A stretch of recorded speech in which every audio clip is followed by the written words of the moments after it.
Cold and hunger was crippling. We could lay together at night, trying to keep each other warm, and wake up in the morning next to a corpse. At least 641,000 people died during the siege, and some estimates even put the figure closer to 800,000. Most of the bodies were placed in mass graves. A majority were placed in Piskaryevskoye Cemetery, the final resting place for over 500,000 people.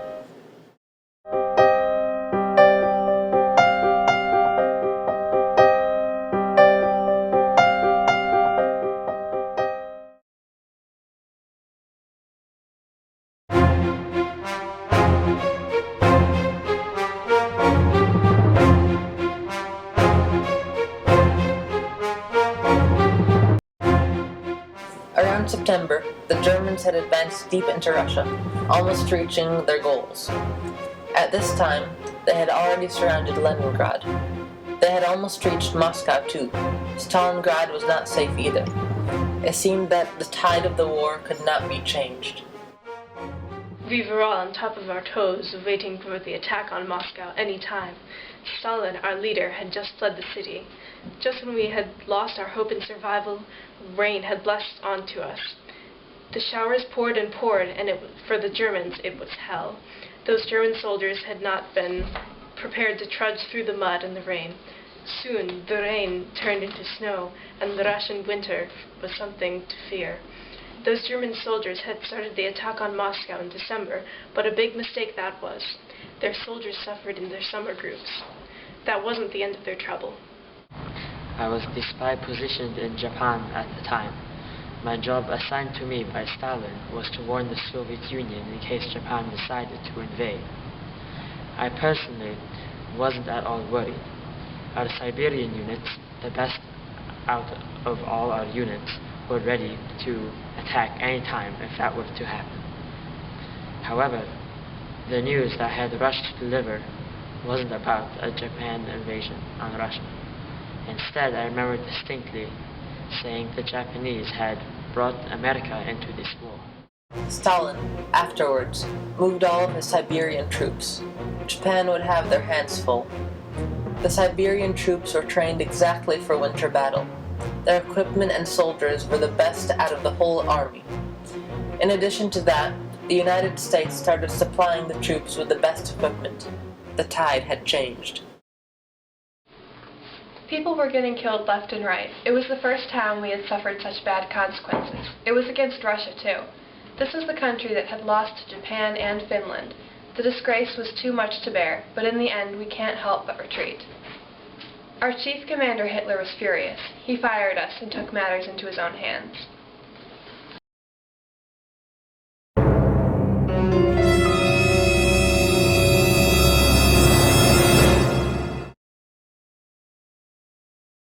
In April of 1942, Hitler issued his plan to invade and annihilate forces and industrial centers of southern Russia. Its codename was Operation Blue, and it would be the beginning of the end of Germany's staggering winning streak. There were two purposes of Operation Blue. The first was to capture the abundant oil fields in the Caspian Sea by advancing southeast through the Caucasus Mountains. The second, at first, was to reach and cut off the city of Stalingrad. Stalingrad, now called Volgograd, was an important industrial and transportation center on the Soviet Union's primary waterway, the Volga. Hitler's original goal in the city was not to occupy it, but to discontinue its production and exporting that was so vital to the country. However, his plans soon took a much more militant path. Our forces were able to surround Stalingrad with heavy artillery and repress any of its further industrial success. We had achieved this goal of the directive in one day and with very few casualties. However, our leader then realized that he wanted more from the city named after his nemesis Stalin. Beginning on the day that our army entered Stalingrad, Hitler became obsessed with occupying it. It seemed as if his desire to take Stalingrad became stronger every day, even though we lost more and more men as each minute passed. On June 28, 1942, 1 year after Operation Barbarossa began, the Germans attacked South Russia. Along with forces from Italy, Hungary, and Romania, they were able to destroy the Russian front line and advance toward the Volga.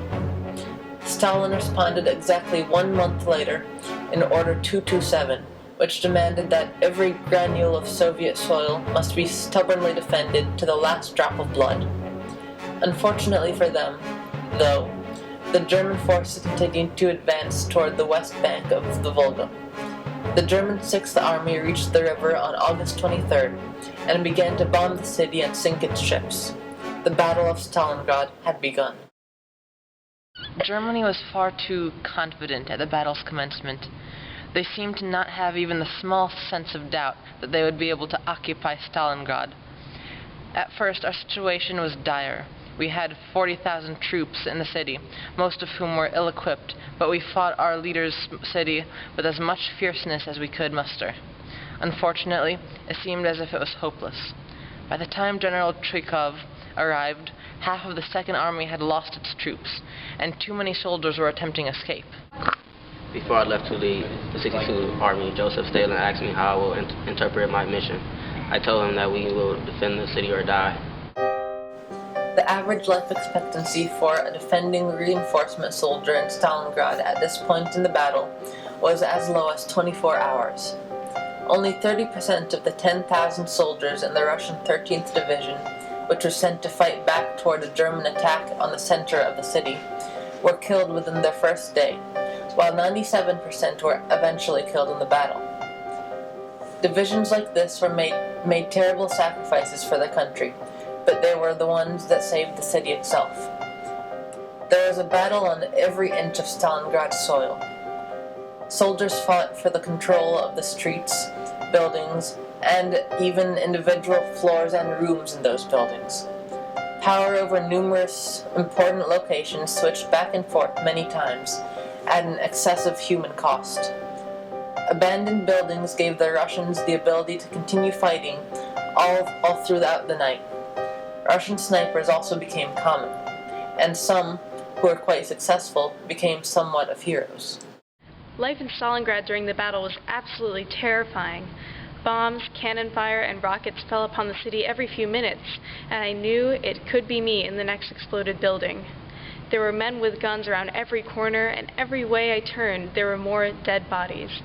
On top of our beautiful city being in ruins, we civilians were starving.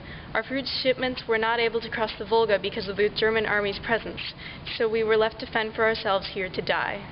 The Germans had underestimated the Russians' ability and resources.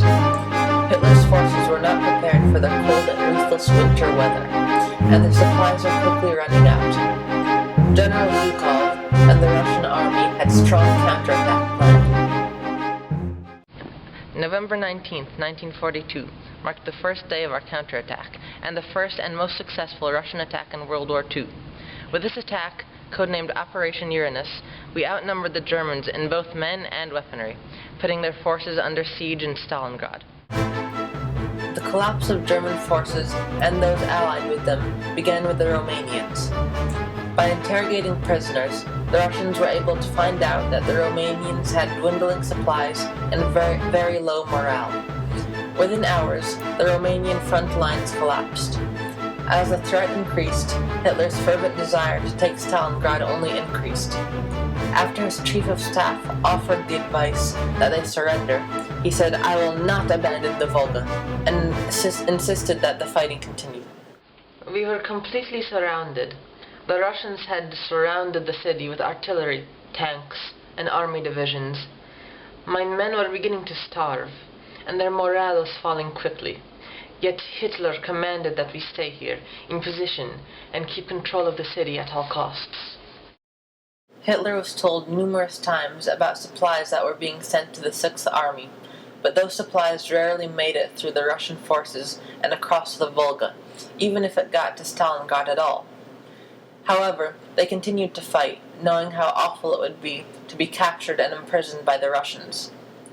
On January 10, 1943, the Sixth Army was surrounded by 47 Russian divisions, and finally, on the 22nd, they began to collapse.